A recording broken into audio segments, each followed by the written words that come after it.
A vacant lot across from the Coleman A. Young Community Center in Detroit was once a training ground for black men during the Civil War. The 102nd U.S. Colored Troops were stationed at Camp Ward near Shane and Robert Bradby before leaving for Maryland. Conditions at Camp Ward were dismal. A handful of barracks that leaked when it rained and weren't insulated from the cold. As Priya Mann explains, black troops were fighting for freedom and ultimately helped pave the way for Juneteenth.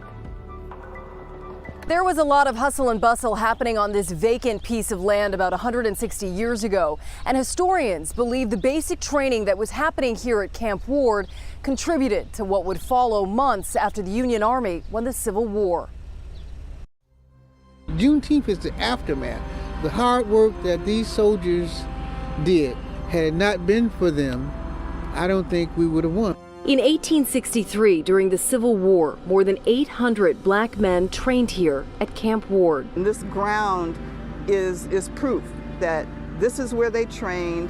It's just so much part of our history that has been left out of the history books. The 102nd U.S. Colored Troops underwent basic military training at Camp Ward, practicing drills and learning how to shoot before leaving for Maryland to join the Union Army. The call was answered by those guys who came here and fought. Many of the people who even came here to train had come through the Underground Railroad as passengers. More than 200 Canadians, black men who'd escaped slavery, returned to join the 102nd U.S. Colored Troops, the most Canadians to join a single regiment. So you have men that have repatriated, come back here and risk being arrested because they become treasoners coming back here to fight to save their people that they left. During the Civil War, more than 209,000 black men fought for the Union Army. When they were fighting for the Union, if they had been captured, they could have been sold into slavery. They could have been killed right on the spot. So the risk definitely was far greater. So many people don't think that black people did anything in the Civil War. And these men actually went into battle.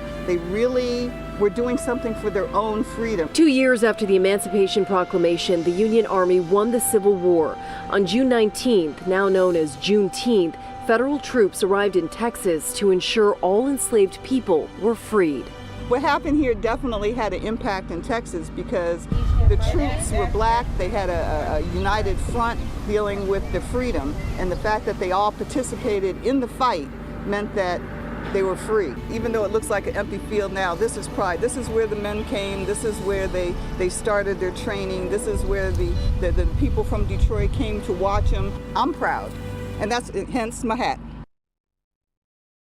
And many Detroiters who were part of the Underground Railroad supported the troops here with food and supplies.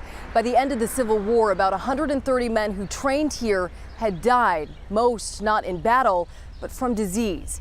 Their contributions will never be forgotten. In Detroit, I'm Priya Mann, Local 4.